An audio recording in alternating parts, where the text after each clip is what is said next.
I stayed at my brother's apartment while he was deployed overseas. August in Phoenix was a constant pressure, heat pressing through walls even after dark. The building was modern, 7 stories, concrete and glass, with controlled entry and cameras in the lobby. The unit sat on the 7th floor at the end of the hall. My brother told me it was quiet, mostly empty that summer because several floors were being renovated. I believed him. I felt protected by height, locks, and distance from the street. That sense of safety mattered because I needed it.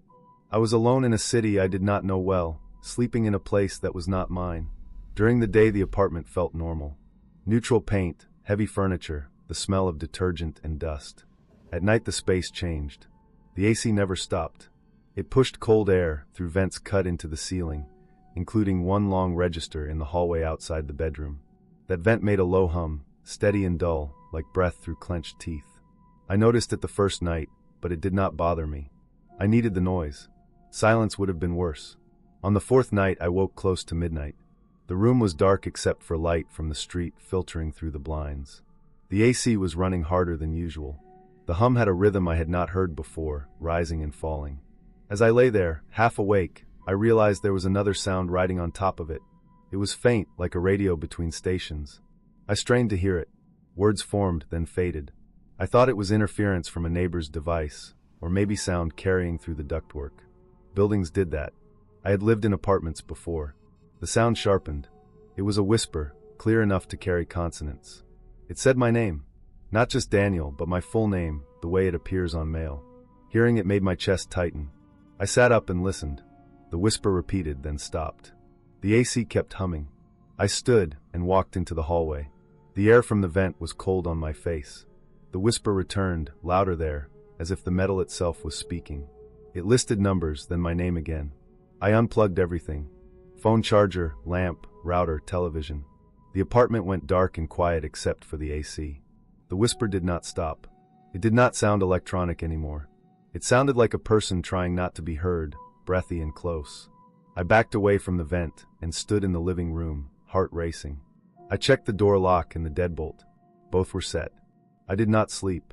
I sat on the couch until the sound faded sometime after 1. The next day I convinced myself it was stress. Phoenix heat does things to buildings. Air ducts carry sound. I stayed busy. I cleaned. I avoided the hallway. That night I went to bed early. I woke again near midnight. The whisper returned almost at once, clearer than before. It said my name once, slow, like it was testing the sound. I stayed still and counted my breaths. I did not move toward it. I did not respond. After a while the whisper stopped. At 1:30 a.m. there was a knock at the door. It was firm, not loud, as if the person did not want attention. My stomach dropped. No one should have been there. I walked to the door and did not turn on the light. I leaned and looked through the peephole. An eye filled the glass. It was pressed so close that the skin around it flattened, lashes bent against the lens. It did not blink. The pupil was wide. I could see moisture on the skin, a smear where the face touched metal. I stepped back and locked the handle again, even though it was already locked. The knock did not repeat. After a long minute, the person moved away. I heard footsteps fade down the hall toward the stairwell. I stayed awake until morning. When the sun came up, the apartment felt exposed, like a stage after a performance. I inspected the door. The peephole had a greasy smear on the outside, shaped like part of a face. I wiped it with a paper towel and washed my hands. I called the building manager later that morning. I reported the knock and the whispering. He told me no one else was supposed to be on the 7th floor that week. Renovations had cleared it out. Contractors were working on lower floors only. He said he would check the cameras and the HVAC system. He came by in the afternoon. He wore gloves and a mask. He checked the locks and the vents. He told me sound can travel through ducts from other floors, especially when units are empty. He said someone might have been testing access doors. He could not explain the eye. He left. That night I did not turn off the lights. The whisper did not return. The AC hummed as usual. I slept in short stretches. The next day the manager called. He said they found signs of unauthorized access in the service corridor behind the elevators on the 6th floor. A maintenance hatch had been opened. Someone had been sleeping there. They also found a handheld radio scanner and a notebook with unit numbers written down. My brother's unit was listed. The scanner could pick up weak signals and rebroadcast them. In an empty building, Sound from the scanner could travel through shared ductwork, especially if someone spoke close to an intake vent. The hallway vent outside the bedroom connected to a vertical chase that ran down to the service corridor. Security footage showed a man entering the building late at night using a copied fob. He wore a cap and a mask. He went up and down the stairs. He pressed his face to doors. He had tried several units. When he reached my brother's door, he leaned in to look through the peephole. The camera angle caught the side of his head, close enough to explain the smear. He left when he heard movement inside. The police were called. They found the man 2 days later in another building nearby. He had been targeting empty units during renovations, listening through vents, using names from mailboxes and public records to unsettle occupants and see who would respond. The whispering was a test. The knock was an escalation. I moved out the next day. I stayed with a friend until my brother returned. When I left, I stood in the hallway and looked at the vent one last time. It was just metal and screws. The hum was just air. Knowing how it worked did not erase the memory of hearing my name in the dark, or the image of an unblinking eye where no one should have been. The building was locked. The floor was empty. None of that mattered.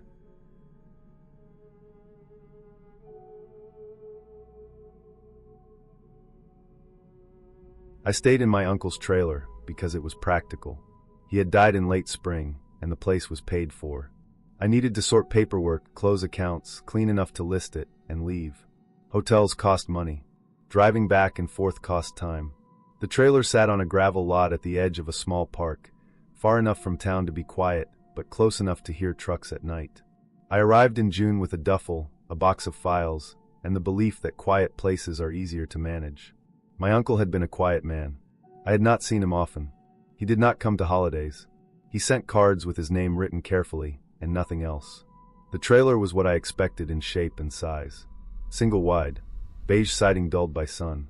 A small porch with a handrail loose at the bolts. The door stuck.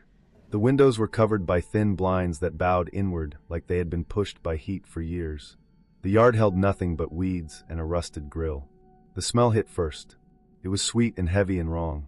Not sharp like trash. Not sour like old food. It had weight to it, like a taste that sits on the back of the tongue. I opened windows and the door, and it stayed. The air moved, but the smell did not. It lived in the carpet and the couch and the curtains. It followed me room to room. I told myself it was rot from water damage. Old trailers trap moisture. Mold can smell sweet. I told myself many things. The place was clean in a narrow way. Surfaces were wiped. No dust. No stacks of paper left out. No trash. Everything had a spot. The kitchen had plates stacked by size. Cups lined up with handles turned the same way. The fridge was empty except for baking soda, and a jar of pickles dated years earlier. The bedroom held a narrow bed with a plain cover and a single pillow. The closet had shirts spaced evenly. Shoes pointed forward. It felt prepared. Not for guests. For inspection. The paperwork took the first day. I sat at the small table by the window and sorted deeds, manuals, receipts, envelopes with stamps from different years. The smell settled into my clothes. I washed my hands often and could not remove it. By evening the park was quiet. No voices. No doors. No radios. The air outside cooled and insects took over. I cooked something simple and ate standing up. The floor creaked under my feet. Trailers move. They settle. Wood dries. I knew that. Still, the creaks had rhythm. Not random pops. A slow shift like weight moving from heel to toe. I slept poorly the first night. The bed was too soft and the pillow too thin. The room felt warmer than the rest of the trailer, even with the window open. The smell gathered there. It felt thicker after dark. I lay still and listened to the trailer settle. The creaks moved from the hallway to the living area and back. Each sound had a pause between it and the next, like steps measured to avoid notice. I told myself my mind was tired. I had driven all day. Grief does odd things to attention. The second day I cleaned. I vacuumed and mopped. I wiped walls and cabinets. I washed curtains. The smell faded for a few hours and then returned. It clung to the couch the worst. The couch was old but firm, its fabric worn smooth in places. When I lifted the cushions, the smell rose strong enough to sting my eyes. Under the couch I found dust and coins and a remote with dead batteries. I did not look further then. The floor continued to creak even when I stood still. If I paused in the kitchen, the sound came from behind me. If I paused in the hall, it came from the living room. It never came from the bedroom while I stood there. It always felt just out of reach of where I was. I told myself the park had animals. Raccoons get under trailers. Mice live in walls. A place that quiet invites movement. I checked under the trailer with a flashlight. The skirting had gaps. There were signs of nesting. Old leaves. Shredded insulation. No fresh droppings that I could see. No smell stronger outside than in. That afternoon I returned to the couch. I needed to clear it for listing photos. I pulled it away from the wall and reached under with a broom handle. Something slid out. A small box of Polaroids held together with a rubber band dried and cracked. The box felt warm in my hands though the room was not. I sat on the floor and looked at the top one. It was a photo of the living room. The angle was wrong. It was taken from above the corner near the ceiling, looking down across the couch and table. The walls bowed inward. The door looked longer than it should. The photo was sharp. The flash reflected off the window. There was no way to stand where the photo had been taken. The ceiling was flat. No loft. No ladder. I flipped to the next. The next showed the hallway from the far end, low to the floor, looking up. The walls leaned. The floor narrowed. The third showed the bedroom from a corner that did not exist, behind the door hinge, with the bed centered and the window stretched. Every photo showed the same interior. No people. No dates written. The colors were sickly. The flash made the carpet look damp. The smell seemed stronger as I held them. I sat there longer than I should have. I checked the couch again. I checked behind the panels where wiring ran. I found nothing else. I put the photos back in the box and set them on the table. I told myself wide lenses distort space. Polaroids have odd edges. Someone could climb on furniture. Someone could remove panels. Someone could do many things. My uncle was private. He could have taken photos for insurance or repairs. That night the trailer was louder. The creaks had a pattern. A slow press. A pause. A release. The sound moved toward the bedroom and stopped outside the door. I lay still. I did not turn on the light. I counted breaths until the sound shifted away. The smell thickened. It felt damp. I slept shallow and woke often. Near morning I woke with weight at the foot of the bed. The mattress sank deep. Not a gentle dip. A firm press that pulled the sheet tight. My ankles felt warm and wet. I felt breath on my skin. Slow. Close. I did not move. My mind raced through reasons. Sleep can make pressure feel real. Mattresses can hold heat. Trailers tilt. Weight shifts with temperature. I reached for the lamp and turned it on. The light filled the room. The weight did not lift. The indentation stayed. The sheet stretched down as if someone sat there. The pillow at the foot was pressed flat. The air moved against my ankles as if something leaned forward. I watched the indentation for a long time. My heart slowed before it changed. The mattress rose in stages, not all at once. It took minutes to return to flat. When it did, the sheet stayed wrinkled. I did not sleep again. I sat on the bed until morning. When the sun came up, the smell eased. Daylight thinned it. I walked the trailer and felt foolish. I touched the mattress. It was cold at the foot, warm where I had been. Foam holds impressions. Old foam holds them longer. Cold makes it slow to rise. I told myself I had pressed it with my feet in my sleep. I told myself my mind filled in the rest. I packed that day. I did not open the Polaroids again. I called a realtor and arranged a sale. I left with the windows open and the door locked. I did not go back. Months later, after the trailer sold, the explanation arrived piece by piece. The realtor sent a note about repairs found during inspection. There was water damage along the back wall hidden by paneling. The panels had been removed and replaced more than once. The studs showed cut marks. Someone had widened the wall cavity and narrowed it again. There were crawl spaces where there should not be any.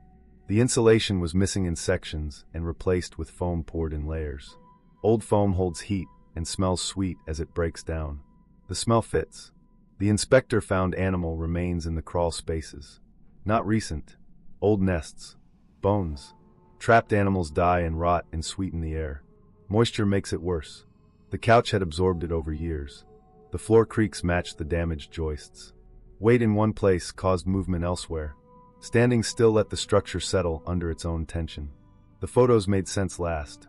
The inspector found a wide-angle adapter in a drawer behind the sink. It fit an old camera. Wide lenses bend straight lines. Taken from low and high angles, corners stretch and walls lean. A person can climb on furniture and shoot down. A person can lie on the floor and shoot up. A person can remove panels to stand where others cannot. The photos were not impossible. They were deliberate. As for the bed, I bought the same mattress years later and learned how slow foam can be when cold. Press a knee into it at night and it holds the shape. Body heat pools under sheets. Air moves when you shift. Sleep turns sensation into story. Fear fills gaps. The indentation stayed because physics allowed it to. My uncle lived alone. He altered his space to fit habits no one saw. He kept animals out poorly and then hid the damage. He took photos to track repairs. He used materials that smelled sweet as they aged. He slept in the same place for years and the mattress learned him. I walked into a system tuned to one person and stayed long enough for it to react. I sold the trailer without going back because I did not need to test my explanations. They fit the facts. The place did not want me. It had been shaped by someone else and left to decay in his absence. Being alone there was enough. I left it to people who would strip it down to studs and rebuild it clean. I kept the Polaroids out of the sale and threw them away. The smell left my clothes after weeks. The memory stayed. It does not need anything more.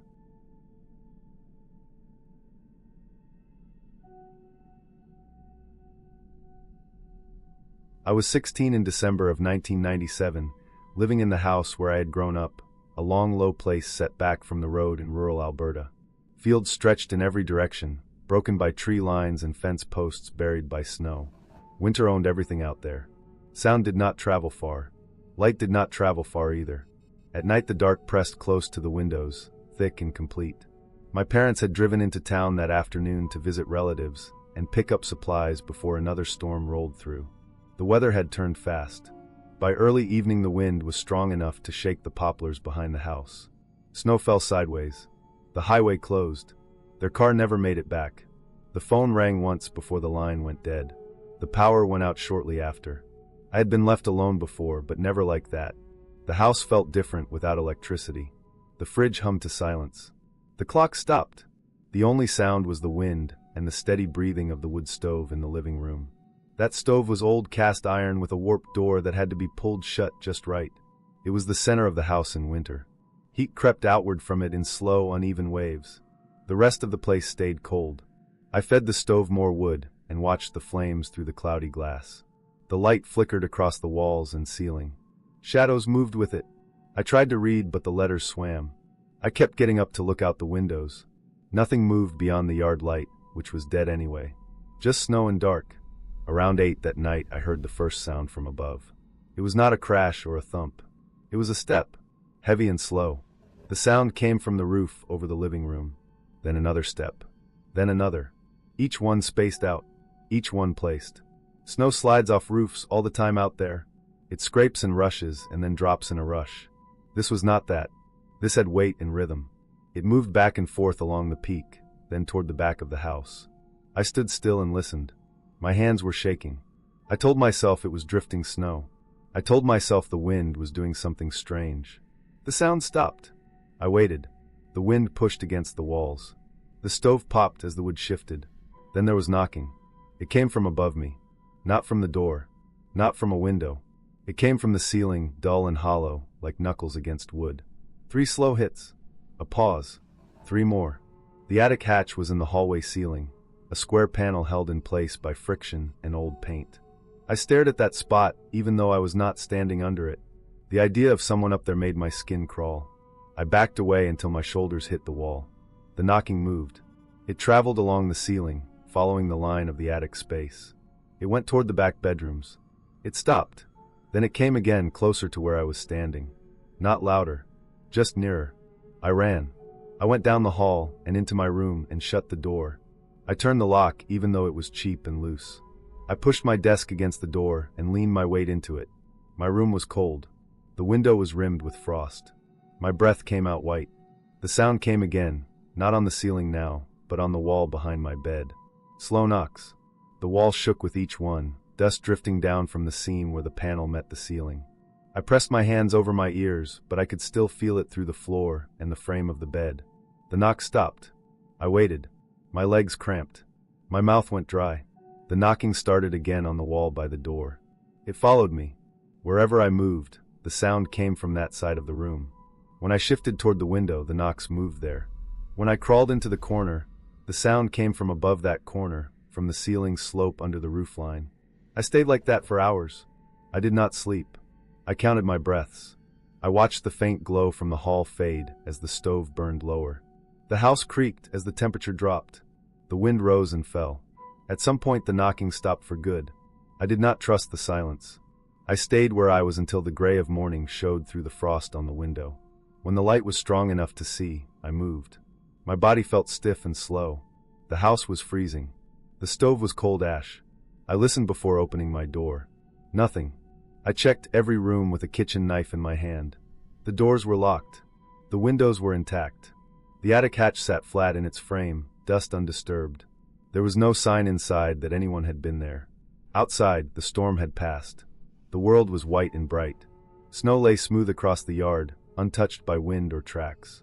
Except for one trail. It began near the edge of the field, beyond the fence. A single set of impressions moved toward the house. Each mark was shallow and wide. Toes. A heel. No boot tread. No shoe pattern. Bare feet. The prints led across the yard, up to the side of the house where the wood pile sat. From there the marks disappeared. I followed the line with my eyes to the wall. The ladder was still leaned there, half buried in snow. It was the same ladder my father used to clean the eaves in fall. On the roof above that spot, the snow was disturbed. A path pressed down along the shingles. It ran back and forth, just like I had heard. It led toward the peak, then toward the attic vent. I stood there a long time, staring up, trying to make sense of it. Later that day the police came once the roads opened. They took pictures. They measured the prints. They found blood on one rung of the ladder, a smear darkened by cold. They found more on the roof near the vent, frozen into the snow. There were scrape marks on the vent screen where something had been struck again and again. A man was found 2 days later in a ditch a mile away. He had been reported missing from a nearby town. He had dementia and had wandered from a care home during the storm. Severe frostbite, head trauma, hypothermia. The doctors said he had been confused, desperate for shelter, driven by cold beyond reason. The pattern made sense. He had crossed the fields without feeling his feet. He had climbed the ladder because it was there. He had walked the roof trying to find a way in, pounding on the vent and the attic space, following the warmth he could feel through the structure as I moved through the house. When he fell, he must have hit his head. He never made it back to the road. I still think about the sound of those footsteps, the patience of them, the way they tracked me room to room. Knowing what it was does not soften the memory. It makes it heavier. A person out there in the dark, freezing, doing the only thing his mind could manage, while I waited on the other side of thin walls, 16 and shaking, listening to someone try to survive.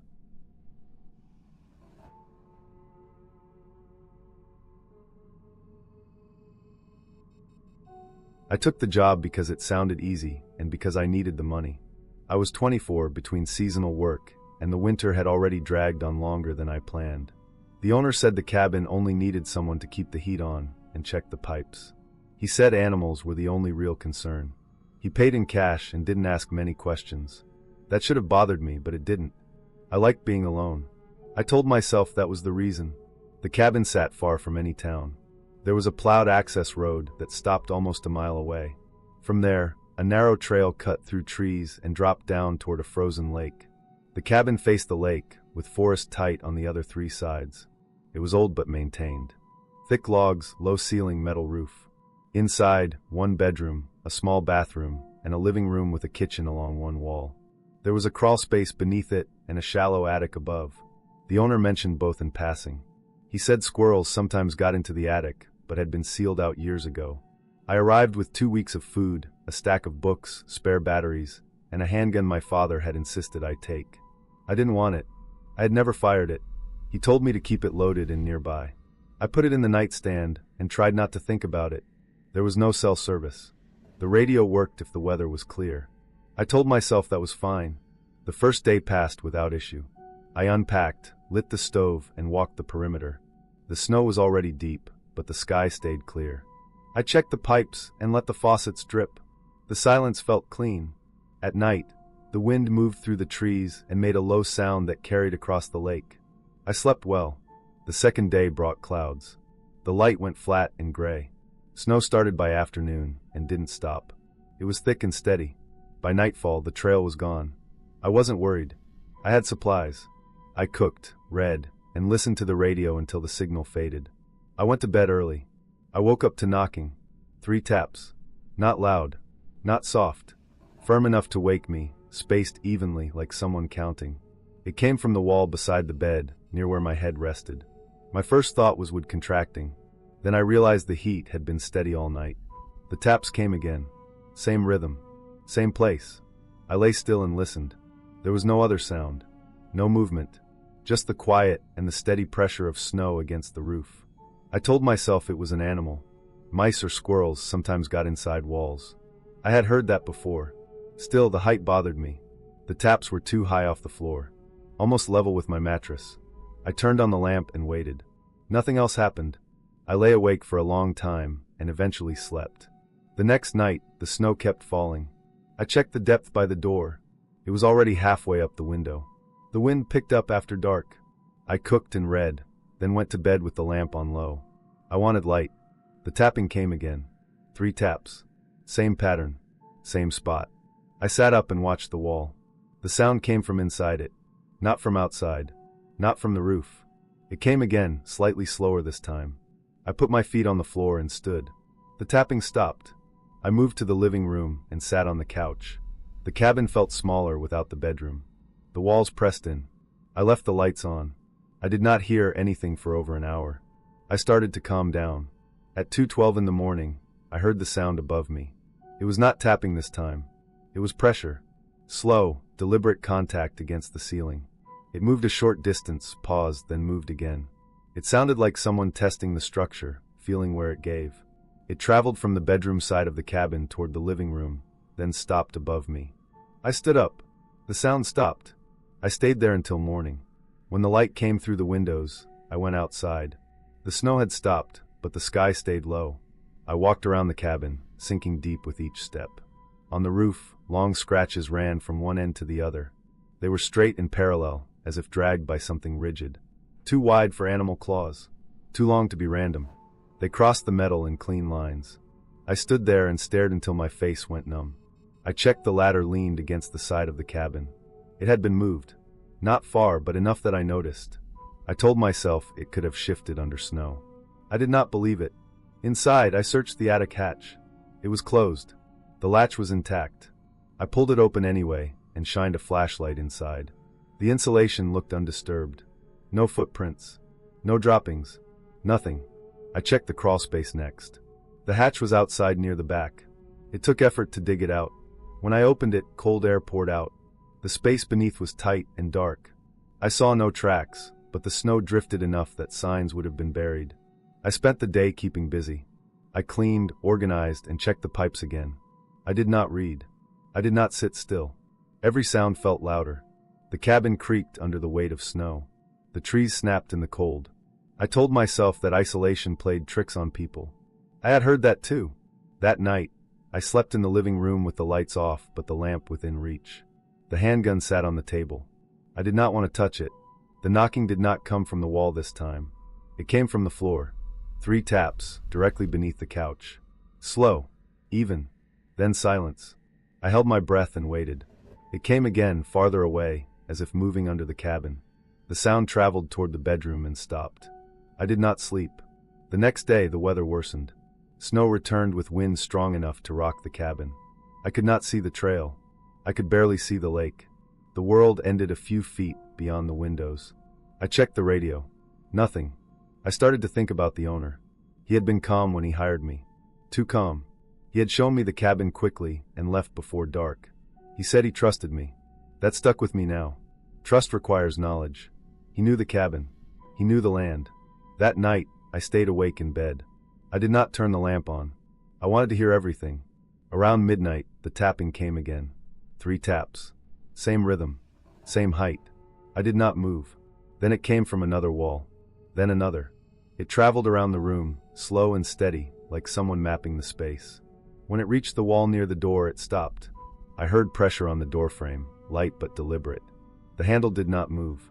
I stayed still until my muscles burned. Nothing else happened until morning. By then I was exhausted. My thoughts felt thick. I forced myself to eat and drink water. I went outside again despite the cold. I checked the ladder. It had moved again. This time, the snow around it was disturbed in a way that did not match wind. There were marks where something had stood and shifted weight. I followed the marks toward the trees. They disappeared quickly under drifted snow. I returned to the cabin and locked the door. I had not locked it before. It felt pointless now, but I did it anyway. That night, I stayed in the bedroom. I wanted to know if it would come back to the wall. It did. 3 taps. Then another set, slightly higher. Then the ceiling. The sound moved back and forth above me, slow and patient. It stopped directly over my head and stayed there. I could hear breathing. It was faint and controlled, but it was there. It came through the ceiling, filtered by insulation and wood. I counted the seconds between breaths without meaning to. I did not move. I did not reach for the gun. I did not think I could. After a long time, the sound stopped.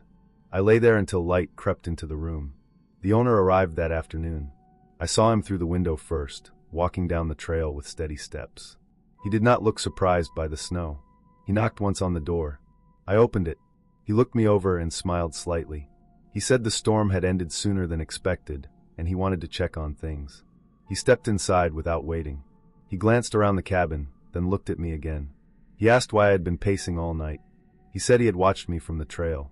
He said he saw me walking from room to room with the lights off. He said it went on for hours. I felt cold spread through my chest. I knew where I had been. I knew I had not left the bed. I told him nothing. I could not find words that fit. He walked to the window and looked out at the trees. He said the cabin always sounded different in winter. He said people imagined things. He said it was good I had kept the heat on. He went up to the attic and looked around. He came down and said everything looked fine. He did not ask about the scratches on the roof. He did not ask about the ladder. I left that day with him. I did not pack much. I did not look back at the cabin. The trail felt shorter on the way out. The trees felt closer. Later, after I had time to think, the pieces came together. The owner knew the cabin's hidden spaces.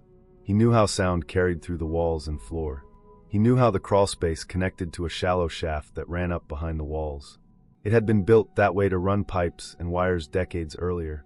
He knew the attic could be accessed from outside by lifting a section of the roof near the ridge, hidden beneath snow. The scratches were from tools dragged across metal. The breathing came through thin insulation. He had watched me because he could. He had knocked because he wanted to see how I reacted. He had moved through the cabin while I lay still, testing how much noise it took to wake me. He had paced the rooms in the dark while I stayed frozen, convincing himself I was doing it instead. I understood then why he paid in cash, why he trusted me, why he returned early. He wanted to know what it felt like to be alone in that cabin again, without being the one inside it.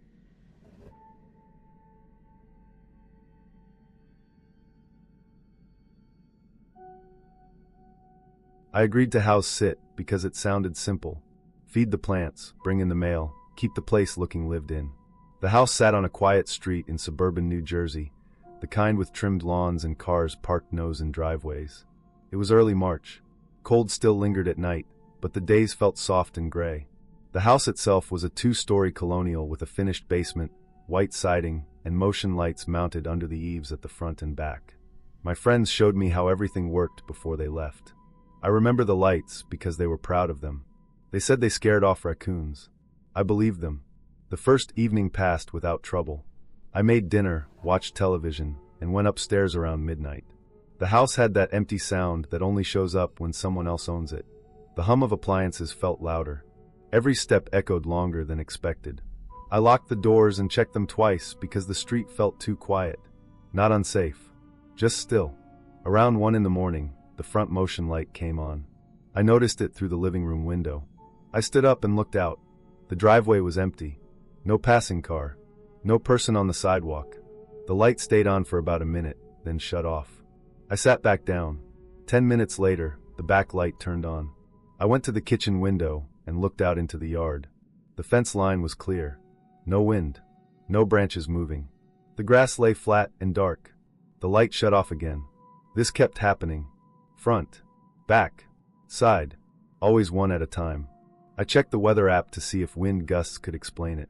There was nothing. I told myself sensors fail. They detect heat. Maybe a stray cat. I never saw anything. Each time I looked, the yard and street were empty. The lights reacted to something invisible. I went to bed after 2. Sleep came in pieces. Every time the lights turned on, they flashed across the ceiling of the guest room. At some point, I stopped getting up to check. I lay still and waited for them to turn off. When morning came, I felt tired but calm. Daylight erased most of the worry. The second night felt heavier from the start. The house seemed tighter, as if the walls had drawn closer. I stayed downstairs longer, hoping noise would make it feel normal. I cleaned the kitchen and locked the doors again. I stood in the hallway and listened. The house made small sounds. Pipes shifting, wood settling, all familiar things. I went upstairs around midnight. I lay in bed with the door open because the hallway light made me feel less alone. At exactly 3:07 a.m., every cabinet in the kitchen opened at once. The sound traveled up the stairs as a single smooth motion. Not a crash, not a slam. Hinges moving together, wood stopping at the same point. I knew the sound of that kitchen. I had opened those cabinets earlier. They never moved quietly. This was different, controlled. I sat up in bed and felt my chest lock. I did not move for a long time. I listened. That was when I became aware of breathing behind me. It was slow and steady, not loud, not rushed.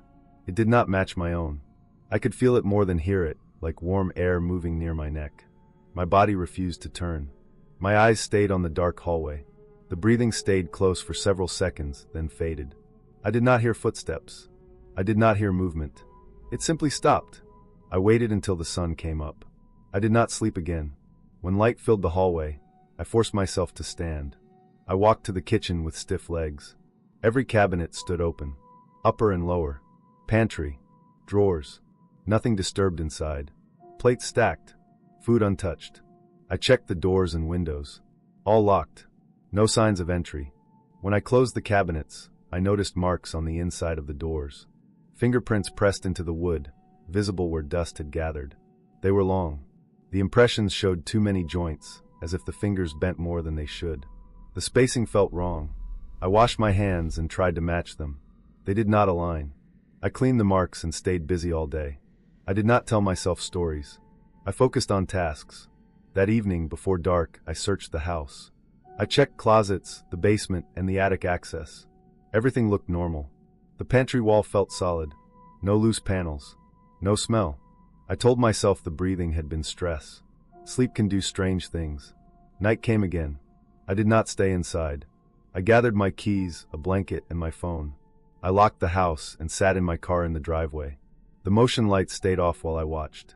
I slept in short stretches. Nothing happened. Morning felt like relief. Before my friends returned, I did one last walkthrough. I noticed a narrow access panel behind the pantry shelving, painted to match the wall. It led into a crawl space that ran between walls. I had missed it before. Inside, I found scuffed insulation and a makeshift rope system tied to cabinet handles. A person could pull once and open everything. I called a professional after my friends came back. They found signs of someone living in the walls. A thin man with a joint condition that allowed extreme finger movement had been hiding there for weeks. The dog had sensed him and growled at the pantry wall until stress and age caught up with it. I never house sat again. The explanation did not erase the memory. Knowing what shared that space with me made the house feel smaller than before.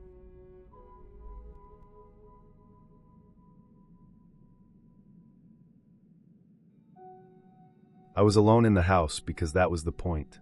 I had taken the week off work after a breakup and told everyone I needed quiet. The house belonged to my aunt and sat on the edge of a small town, one street from open fields. It was older than it looked, with a shallow crawl space, an unfinished attic, and a layout that made sound travel in odd ways. I had stayed there many times before and never felt uneasy. Being alone felt practical, not dramatic. The first night passed without issue. I slept on the ground floor because the upstairs heat barely worked. The house settled as it always had. Pipes clicked. Wood shifted. I knew those sounds. I had grown up around houses like this. The second day was gray and cold. I cleaned, not because it needed it, but because movement helped. I opened windows for fresh air and closed them again when the wind picked up. The back door stuck, as usual. The latch required a firm pull to seat properly. I checked it twice out of habit. That evening, I cooked and ate in silence. No television. No music. I wanted the quiet. After dinner, I showered and noticed the water pressure drop for a moment before returning. I assumed someone nearby was running a tap. The town used old shared lines.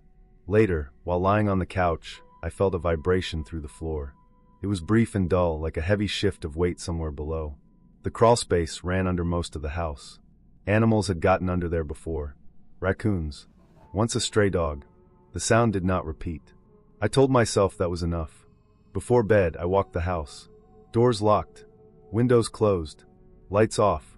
I paused near the laundry room because the air felt cooler there. The crawlspace access sat behind the washer. The small door was closed. The latch was intact. I touched it and felt dust on my fingers. Nothing seemed disturbed. I slept lightly and woke once around 3 in the morning. The house was silent. No wind. No movement. I lay still until sleep returned. The next morning, I noticed the trash bin near the back fence had been moved. I had not taken it out. It sat closer to the house than before, angled toward the back door. I stared at it longer than made sense. The ground was damp but showed no clear prints. The grass there never did. I moved the bin back and checked the yard. The fence line was intact. No broken boards. The gate was closed. The latch held. Inside, the house felt the same. I tried to let the feeling go. I reminded myself that stress sharpens attention. That is what people say. Around noon, I heard a sound from upstairs. A soft scrape, then a pause, then another. It came from the ceiling area above the hallway. The attic access was there, a pull-down ladder hidden by a thin panel. I stood under it and listened. The sound did not return. I fetched a flashlight and climbed the ladder. The attic smelled of insulation and dry wood. No sign of disturbance. Boxes sat where they always had. No shifted items. No tracks in the dust. I stayed longer than needed, scanning corners, listening to my own breath. When I climbed down, I closed the panel carefully and pressed it into place. The latch clicked. That afternoon, I noticed the refrigerator door was not fully closed. The seal had broken and cold air spilled out. I stood there with my hand on the handle, thinking through the day. I had opened it last for lunch and was certain I had closed it. The magnet pull was strong. It did not drift open on its own. I checked the cabinets. Nothing missing. Nothing out of place. I tried to laugh at myself and failed. The house grew quiet in the early evening, the kind of quiet that presses on the ears. I sat at the table and read, then stopped when I heard a faint sound near the laundry room. It was slow and soft, like fabric brushing against wood. I did not move right away. I focused on the sound. It repeated once, then stopped. I stood and walked toward the room. Each step felt deliberate. The washer and dryer sat still. The crawlspace door was slightly open. I stared at it. The latch hung loose. Dust marked the edge where it had been disturbed. I crouched and shined the flashlight inside.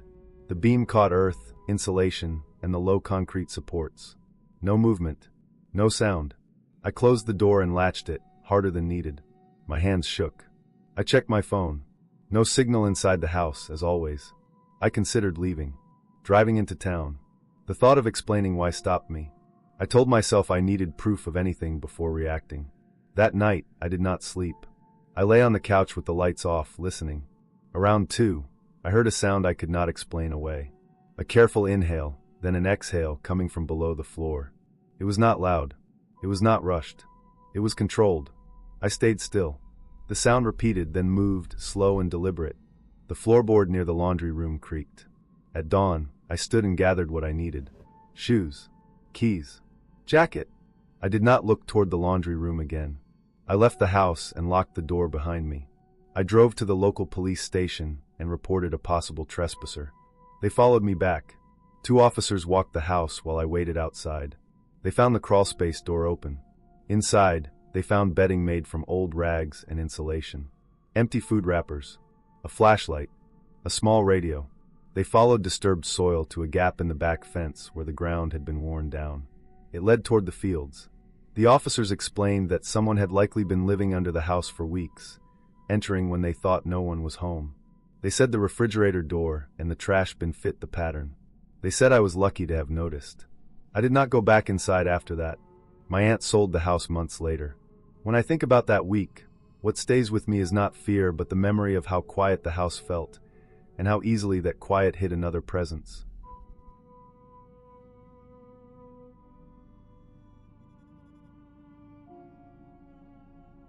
I rented the house because my divorce had just finalized and I needed silence that did not belong to anyone else. The paperwork ended that morning. By afternoon, I was driving north through rural Wisconsin with my clothes in the trunk and a box of kitchen items sliding on the back seat. The listing used calm words and clean photos. Isolated but peaceful. Old farmhouse. No neighbors in sight. That was exactly what I wanted. I wanted a place where nothing asked anything of me. County Road 12 was a narrow strip of asphalt that cut through fields already harvested. Corn stalks stood chopped and brown, leaving rows of dirt and stubble that looked combed flat by machines. The sky was low and gray. The sun went down early that time of year. By the time I turned into the gravel drive, it was already dark enough to need headlights. The house appeared all at once. White paint gone dull. Porch light yellow and weak. A barn leaned off to one side like it was tired. There were no other lights anywhere. No houses. No distant glow. Just the wind pushing through empty fields and the sound of gravel under my tires. I unlocked the door and carried my things inside. The air smelled like dust and old wood. The floors creaked in ways that felt honest. I walked each room once to learn the space. Kitchen, living room, narrow hallway, bedroom, bathroom. Nothing extra. No internet router. No television. Just a radio on the counter that hummed even when switched off. The first night felt fine. The wind rattled the windows. The house popped as it cooled. The refrigerator clicked on and off. Normal sounds. I cooked a simple meal and ate standing at the counter. I checked the doors and windows before sitting down. Front door locked. Screen door latched. Back door locked. Windows closed. I checked again because I had time to check again. I sat on the couch with the lights low. The radio crackled without any clear station. I turned it off. The crackle stayed, quieter but present. I assumed it was wiring. Old houses had habits. I was tired in a deep way. My body felt heavy from weeks of stress and poor sleep. I let my eyes close for a moment. At around 9:40, the sound came from the front of the house. The screen door opened. It was slow, controlled.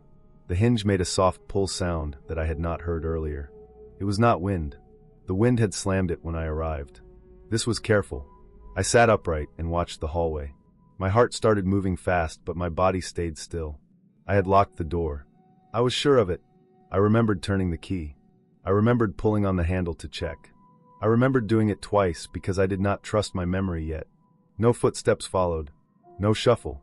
No creak of weight on the floor. There was only the sense of someone standing just inside the entryway. The air felt changed, like it does when another person enters a room. I could hear breathing. It was quiet and controlled. Short pulls through the nose. Pauses between each one. I waited. Time stretched and thinned. My arms tingled. The house sound stopped.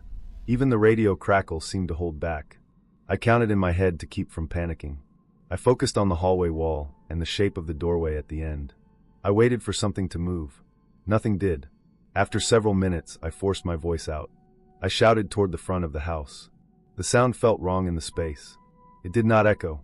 It fell flat. There was no response. No movement. No change in breathing. I waited again, longer this time. My mouth went dry. When I finally stood, my legs felt weak but steady enough. I turned on the hallway light and walked forward.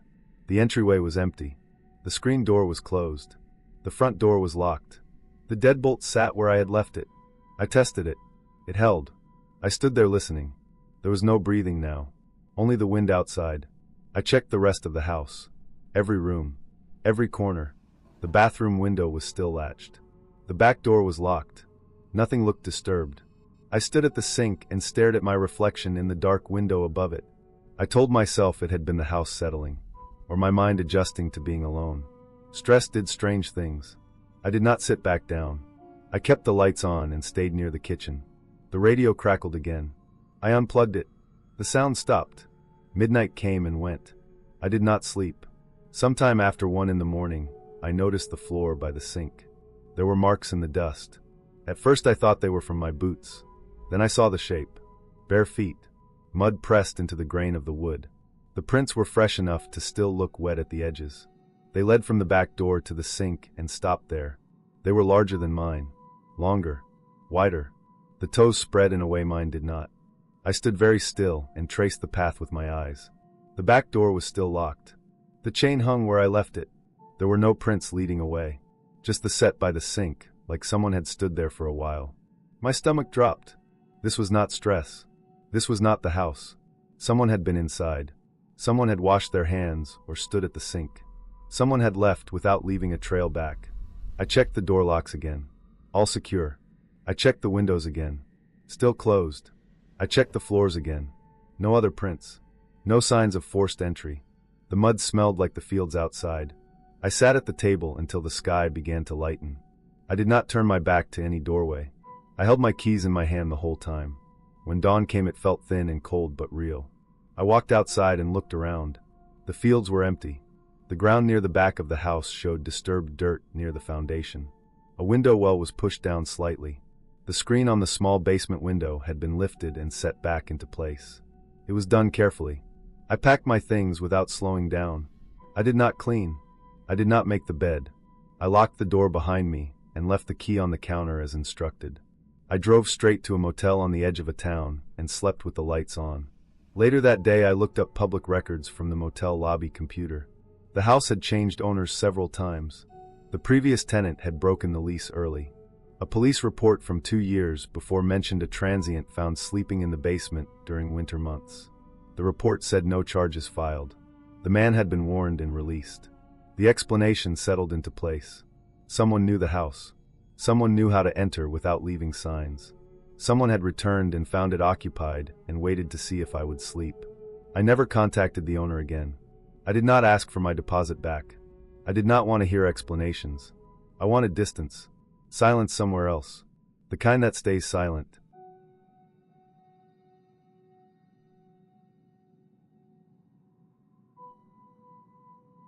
October on the Appalachian Trail carries a thin edge. The air feels clean but sharp, like it can cut skin if you move too fast. Leaves rot into the soil and smell sweet and sour at the same time.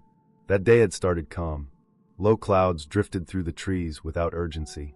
By afternoon, the wind turned hard. Rain followed soon after, cold and steady, soaking through my jacket seams.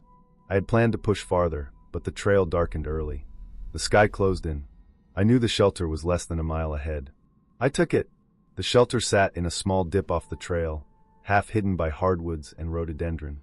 It was an old-style one, 3 walls and a raised wooden floor, open on one side. The roof sagged a little in the middle. Moss grew along the edges. Carved names and dates covered the posts, some fresh, some worn smooth by years of hands and weather. When I stepped inside, I felt relief. The rain hit the roof with a dull drum sound. The wind pushed through the open front, cold but manageable. No one else was there. That felt normal. Late season, bad weather weekday. I dropped my pack and set my pad near the back wall. I hung my food bag from a nail and spread my wet gear to dry as best it could. The woods around the shelter looked empty. No movement, no voices, no headlamps cutting through the trees. I ate a simple meal and crawled into my sleeping bag early. The rain did not stop. Night came fully, heavy and dark. Clouds hid the moon. The forest closed in. Sounds carried strange at night, but I knew most of them. Wind and leaves. Rain dripping from branches. A mouse skittering along the edge of the floor. Those sounds stayed low, quick, careless. They passed and did not return. Around midnight, I woke up without knowing why. My body felt alert before my mind caught up. The rain had slowed to a mist. The wind dropped. The woods went quiet in a way that felt wrong. Silence pressed against the shelter. Then I heard footsteps. They were slow and measured, coming from the trail side. Not heavy, not rushed. Each step landed flat, careful, like someone trying not to snap a branch. They stopped just outside the shelter, close enough that I could sense a presence without seeing anything. I held my breath without thinking. My heart beat hard against my ribs. The steps started again, this time moving sideways. They circled the shelter. One side, then the back, then the other side. The pattern stayed even. No stumble, no pause, no sound of gear shifting, no zipper, no fabric brushing wood, no cough, no throat clear, no headlamp flicker. Just feet on wet ground, slow and deliberate. I waited for the steps to come inside. They did not. I forced myself to move. My sleeping bag rustled loud in the quiet. I sat up and looked toward the open front. Darkness filled the space beyond the shelter. I could see rain drifting through the air, but nothing else. The footsteps stopped again, close. I felt watched. The feeling pressed into my chest, tight and heavy. I said hello. The word fell flat. It sounded small. The woods swallowed it. Nothing answered. No shift. No breath. The silence stayed solid. The steps resumed. This time they stayed close to the posts. Wood creaked as weight leaned in. Something brushed against the outer wall. A hand, maybe. I could not see. I did not want to move closer. My head told me to shout again, louder. My body refused. Fear settled deep, slow and thick. Then came the sound of scratching. At first, it was faint. Wood on wood. A dry rasp. It came from the post near the back corner, inches from where I lay. The sound repeated, steady and firm. Not random. Not frantic. The pressure increased. The noise deepened. I could hear the grain of the wood breaking. I leaned closer despite myself. The scratching traced shapes. Straight lines. Sharp turns. Each groove took time. Whoever did it knew where to place the marks. They were not testing the surface. They were carving. My mind searched for reasons. Someone drunk. Someone playing a joke. Someone unstable but harmless. None of those thoughts held. The care in the movement did not fit. The lack of sound did not fit. No breathing. No mutter. No laugh. The scratching stopped. The steps moved away, slow again. One side. Then the front. Then gone. The forest did not return to normal. The quiet stayed broken, stretched thin. I did not sleep. I stayed curled tight, eyes open, listening. Every sound felt close. My body ached from tension. The rain returned before dawn, light and cold. When the sky began to gray, I forced myself up. My hands shook as I packed. I avoided looking at the post until the end. When I did, my stomach turned. Deep grooves cut into the wood. 3 shapes, stacked one above the other. Not letters. Not symbols I recognized. Each line was pressed hard, angled with intent. The cuts were fresh. Pale wood showed through. The edges were rough but controlled. Whoever made them wanted them seen. As I rolled my sleeping bag, something caught. The zipper stuck halfway. I pulled gently and felt resistance that did not feel like fabric. I spread the bag flat and looked closer. Hair tangled in the zipper teeth. It was long. Longer than any animal hair I knew from the trail. Thick and coarse. Dark with uneven ends. Not clean. Not soft. It smelled faintly of sweat and earth. I pulled it free with 2 fingers and dropped it onto the floor. My skin crawled. I scanned the shelter for more signs. The floor showed scuff marks near the back wall, shallow but clear. Bare footprints pressed into damp dirt just outside the shelter opening. No tread. No shoe pattern. They faced inward. I left fast. I did not eat. I did not filter water. I shouldered my pack and stepped onto the trail without looking back. The woods looked normal again, which made it worse. Birds stirred. Leaves shifted. Light filtered through branches. The shelter vanished behind trees like it had never existed. Hours later, I passed 2 hikers heading north. They nodded. Their packs were clean. Their pace easy. They had not stayed in the shelter. I did not stop to talk. I kept moving until my legs burned. That night, I camped far from any structure, deep off trail, hidden by brush. I slept in short bursts. Every dream snapped me awake. Days later, at a road crossing, I spoke with other hikers. Shelter talk came up, as it always does. When I mentioned the one I stayed in, their faces changed. No one smiled. No one asked questions. One person said that place was avoided. Another said people skipped it even in storms. No reasons followed. The subject shifted. The trail moved on. Later, I learned pieces through quiet hints and careful phrasing. Locals spoke of a man who lived near that section years back, someone who drifted in and out of the woods, someone who watched hikers, someone who carved marks into trees and structures, claiming them as boundaries. No one ever said his name. No one said what happened to him, only that he was gone, and sometimes not gone enough. I reported what I found when I reached town. A ranger listened, took notes, thanked me. The shelter was closed for repairs soon after. New posts went up. Fresh wood. Clean lines. I have not stayed in a shelter since. When I hike now, I trust the weather more than walls. I trust distance. I trust my instincts when they rise without warning. The trail is wide, but it holds narrow places where people can hide, watch, wait. That night taught me that being alone does not always mean solitude. Sometimes it means no one is there to interrupt what should not be happening.